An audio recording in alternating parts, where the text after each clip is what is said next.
Hey, what's up? Welcome back to the channel. Cedrick here, and I'm going to teach you the power of the insert edge loop tool. So you're probably asking yourself, what is an insert edge loop?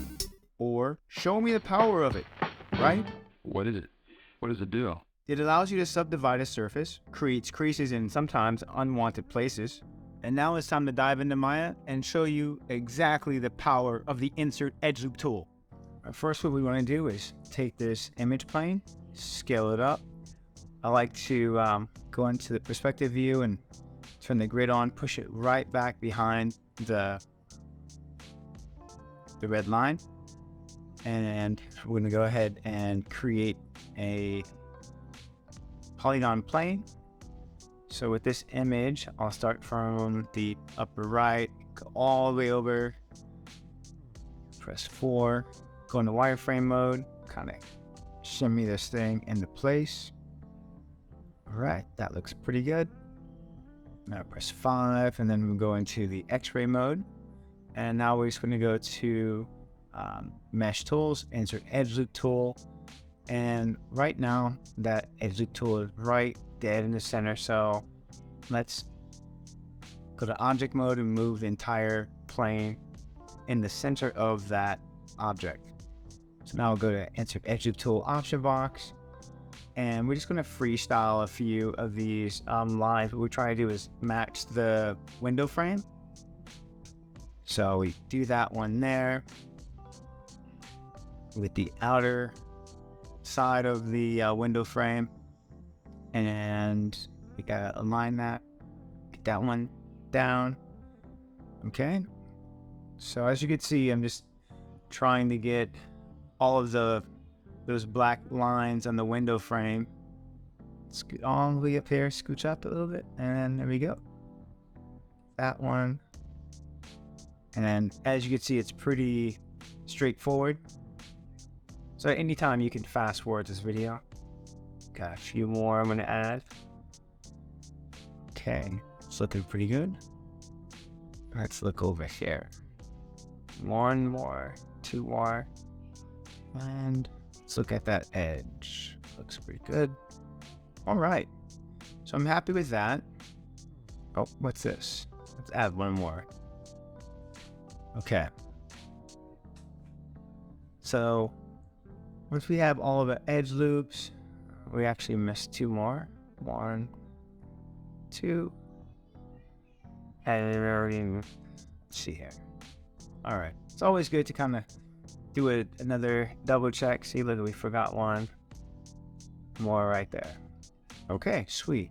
So what we're going to do now is just go ahead and delete one side of our geometry because we have everything on the other side. So right mouse click and hold, delete those faces, and let's get this party started. So what I'm going to do is select all the faces that pertain to that window frame. And we're going to go to extract, right mouse click and hold, extract. So we have those windows, and we're going to actually delete the section that would be the window. So we're left with the frame. Okay, looks pretty good. So what we want to do next is we want to add a little bit of thickness to that window. So let's go ahead and get things organized, both windows, both views. And let's go ahead and push it back first. All right. Let's select these edges along this wall. Hold Shift, double click. And let's see, we got all of them there. Now we just hold Control E, or you can hold Shift and then extrude that edge back. All right, sweet. That's pretty good. Right mouse click and hold object mode, and we're going to give this frame a little bit more thickness. So with it selected, we're just going to, let's see, you know what, let's go ahead and add a few supporting edge loops along this wall. And if we double click on the insert edge loop tool, we are going to just click right here on that surface. So we can just subdivide these faces so that they look like really nice quads. Go ahead and change at the 2 and add one more there. So it's looking pretty good. Nice quads. I'm not talking about my legs, y'all. I'm not talking about my legs. All right, now we can select that window frame, press Control E, shift it, move it forward, and then we're going to select these bottom faces there. Hold Shift, double click, and we're going to give it a little bit of an edge. So hold Shift, drag it out, and that looks pretty sweet. Now we'll go ahead and delete these faces here, because what we're going to do next is actually duplicate and move it over, so we don't want to have any hidden faces. It's actually looking pretty sweet. Object mode, and let's see here. Looks good. Just kind of thinking through the process. Sometimes you gotta do that, you know. Look at that object. All right, let's add another edge loop. See, that's why we looked at it for a little while. And hold Shift, double click that face, and hold Shift, drag it out, and then there we go. See, sometimes you want to rush with the purpose, but sometimes you gotta slow down. All right, so we'll select both of those. We will turn it into a group, and Control D and change the scale X to -1. Now we're going to combine the faces, and we'll go to merge the vertices, select these two, combine, right mouse click and hold, go to vertex mode, select those vertices, hold Shift, right mouse click and hold, merge vertices, and there we go. Not bad at all, guys and girls. All right, next thing we want to do is create a polygon plane, and we're going to hold V and snap those vertices over, and this plane is going to be our window. Hold V, drag it up, just like that. Nice and easy.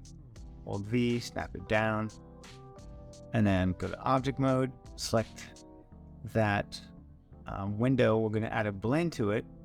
So we just change the color to be all black, and then change the transparency to be gray. All right, and we'll do the same thing for the window frame and for the wall. So we're just kind of looking at it from a different angle. Let's select these faces or these edges underneath the wall and extrude it out so we have a nice little sidewalk. We'll go to edges, actually face it. We're going to extract those faces from the wall. We'll go to edge, select all these edges here, and then press Control Shift Delete to delete edges and vertices. Now we're going to insert edge loops, and that looks pretty good, right? Nice, evenly subdivided. Okay, moving right along, we want to select the frame, add a blend to it, make it black, and then do the same thing with the wall, but we're actually using AI standard shaders. So let's make that white, and there we go. The power of the Insert Edge Loop tool allows us to create wonderful, beautiful models from images. Practice it, master it, perfect it, keep trying, and you'll do some really awesome things with it. All right, I'll see you guys in the next one. That's it for today's video. Thank you for watching, and don't forget to subscribe for more content like this. See you in the next one. Peace.